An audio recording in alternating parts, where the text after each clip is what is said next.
So today's topic is shock. How do you define shock?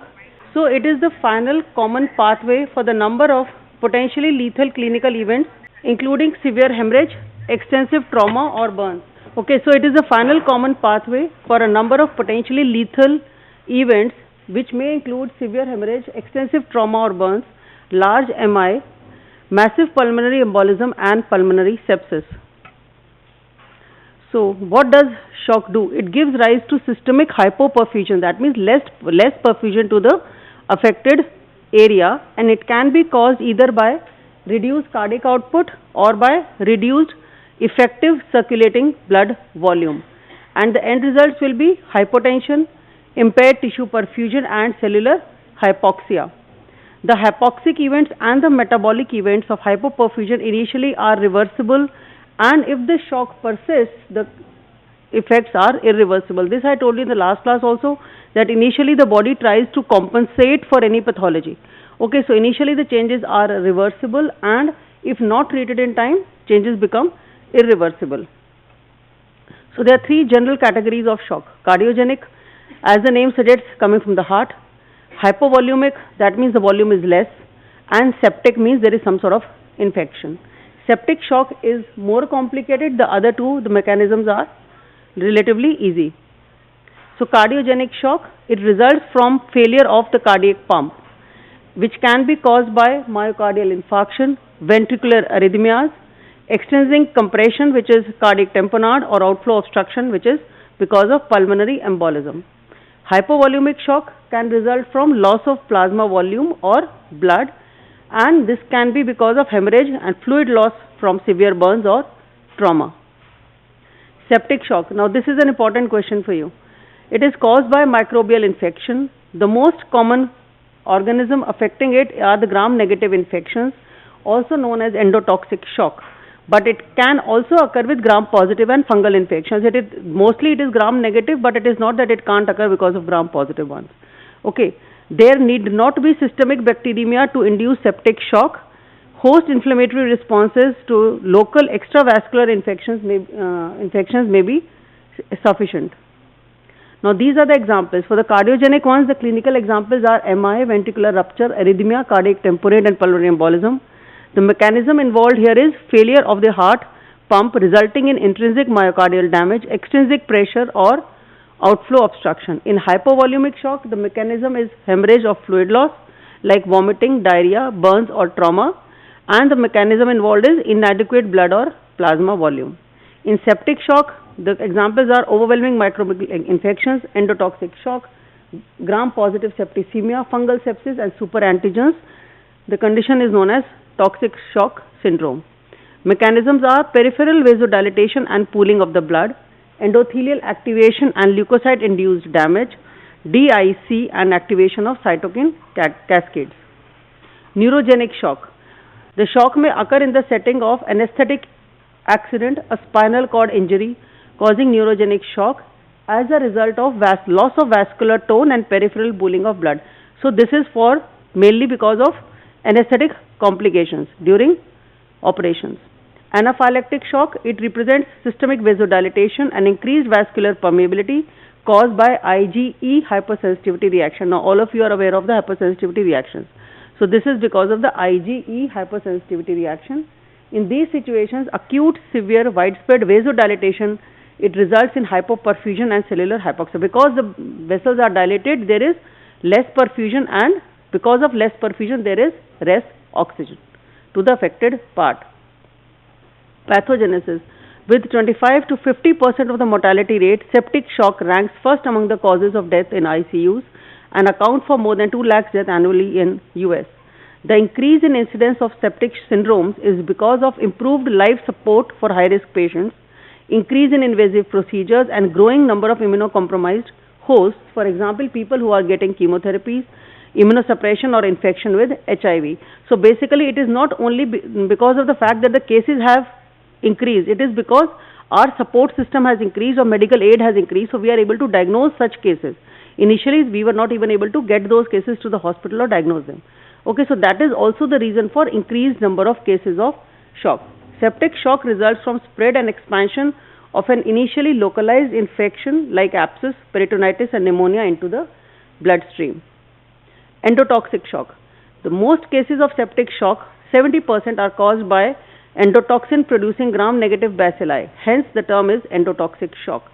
Endotoxins are bacterial wall lipopolysaccharides and are released when the cell walls are degraded. So it is an inflammatory response to something which has been released after degradation of the cell wall, and that is lipopolysaccharides, which are known as LPS.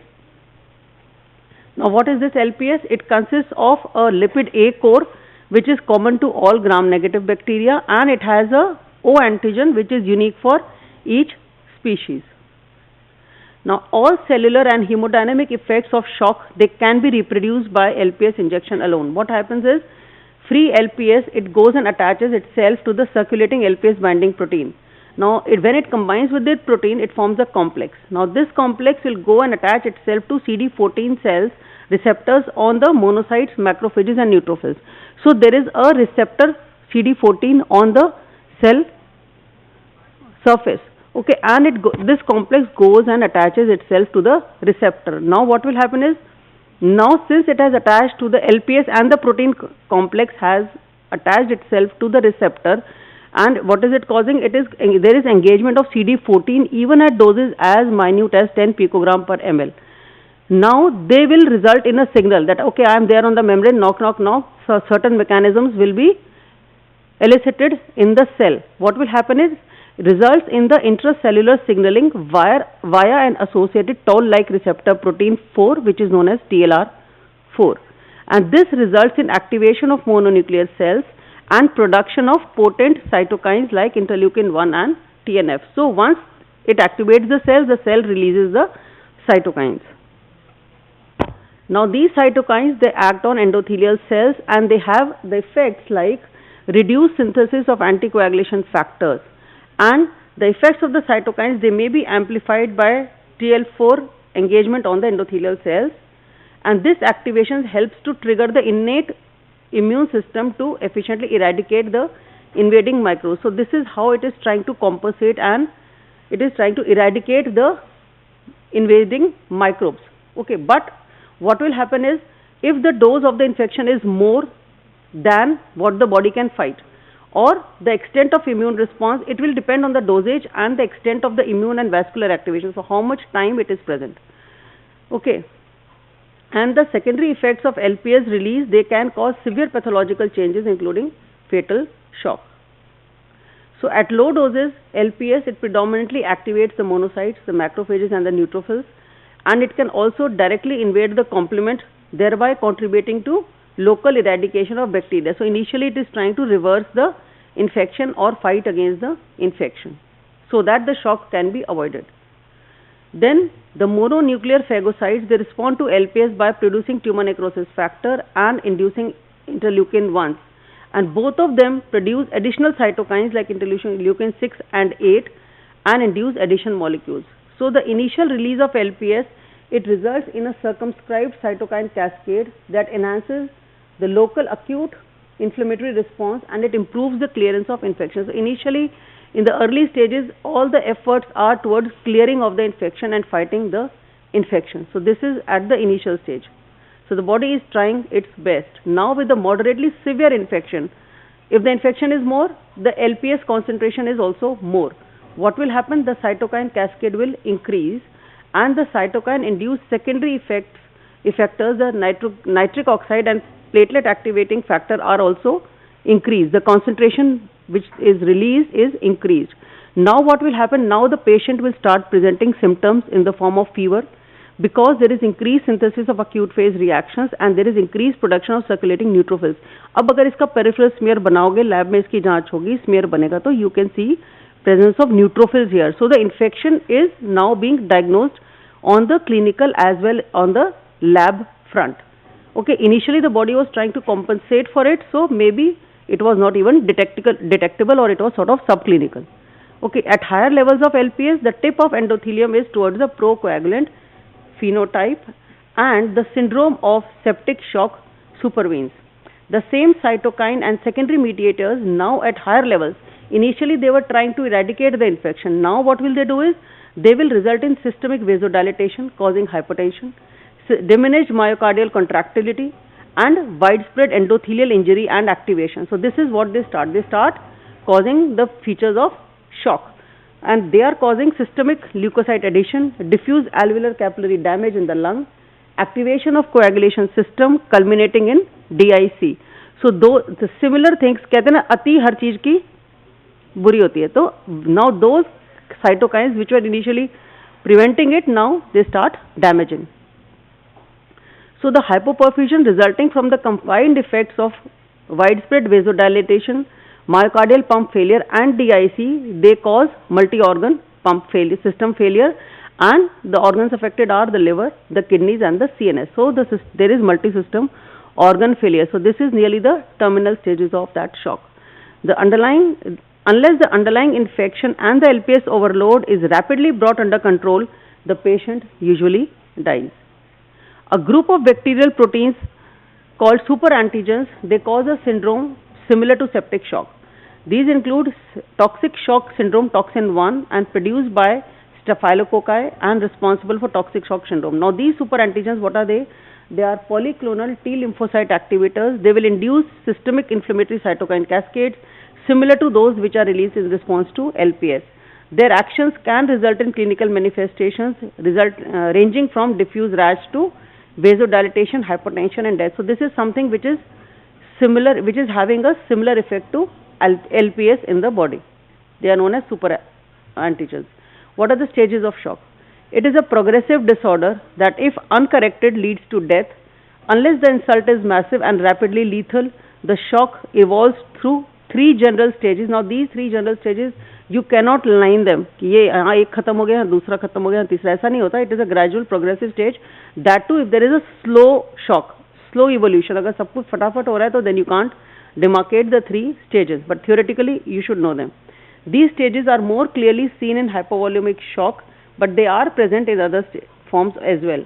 So there is initially a non-progressive stage during which the reflex compensatory mechanisms are activated and perfusion of vital organs is maintained. तो इसका मतलब क्या है? The non-progressive मतलब it is not progressing further. Why won't it progress? Because the body is trying to compensate. So compensatory mechanisms are activated, and if the compensatory mechanisms are activated, the perfusion is maintained. Perfusion is maintained, so obviously the shock is not progressing. Progressive stage में क्या होगा? It is characterized by tissue hypoperfusion and onset of worsening circulatory and metabolic imbalances. So here the hypoperfusion starts. Hypoperfusion hoga, what will happen is there will be circulatory and metabolic imbalance. Then there is an irreversible stage that sets in after the body has incurred cellular and tissue injury so severe that even if the hemodynamic effects are corrected, now the survival is not possible. So these are the 3 stages. In the early non-progressive stage of shock, the neurohumoral mechanisms which help to maintain the cardiac output and blood pressure are the baroreceptor reflexes, catecholamines, renin-angiotensin axis, ADH and sympathetic stimulation. So all the physiology, normal physiology is obviously helping in the prevention of shock so that it doesn't progress. So net effect is tachycardia, peripheral vasoconstriction, renal conservation of fluid. If the underlying causes are not corrected, the shock will pass into the progressive phase and there will be widespread tissue hypoxia. And when there is persistent oxygen deficit, what will happen? Oxygen कम है तो क्या होगा? Intracellular aerobic respiration is replaced by anaerobic respiration. अब anaerobic glycolysis है तो obviously we all know lactic acid will accumulate. The resultant metabolic acidosis will cause low tissue pH. It will blunt the vasomotor response, the arterioles will dilate and the blood begins to pool in the microcirculation.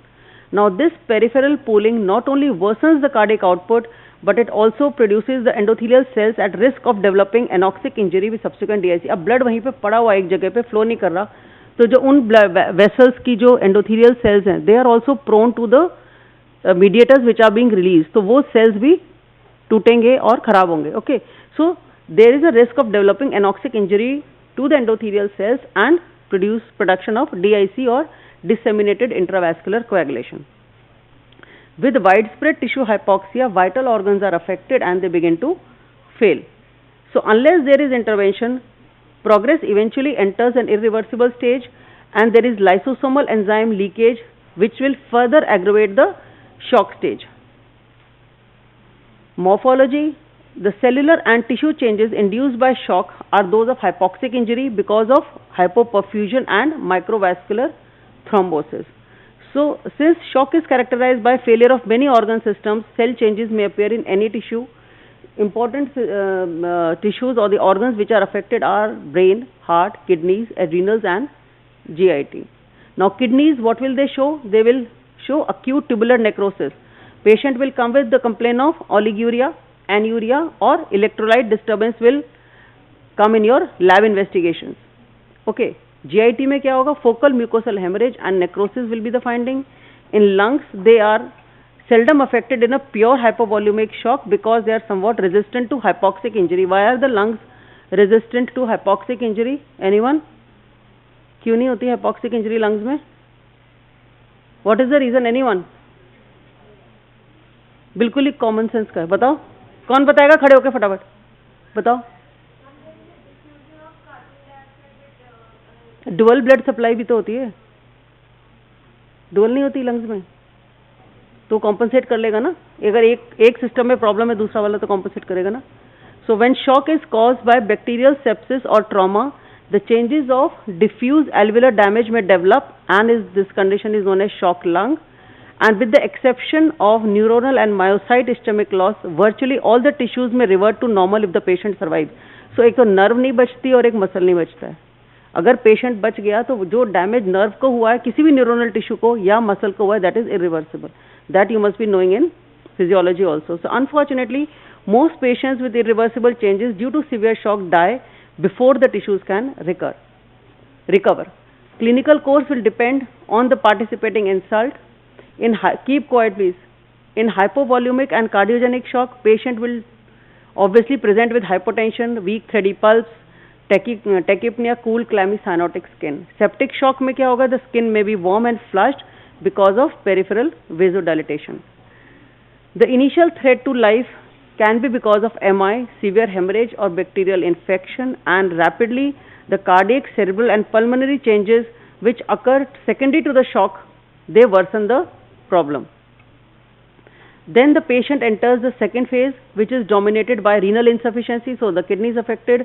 There is progressive fall in urine output. There is acidosis and electrolyte imbalance. अब kidney fail होने लग गई है, so we know the patient is really serious. The prognosis varies with the origin of shock and its duration. Thus, 80 to 90% of young, otherwise healthy individuals with hypovolumic shock can survive with appropriate management, whereas cardiogenic shock associated with extensive MI or gram-negative sepsis carries a mortality rate of 75% even with a state of care ART. So to summarize, shock causes systemic hypoperfusion due to either reduced cardiac output or reducing circulating blood volume. Most common causes are cardiogenic, hypovolumic and sepsis. Septic shock is because of LPS and interleukins, the cytokine cascade. Effects are hypotension, DIC and metabolic disturbances which cause a clinical triad.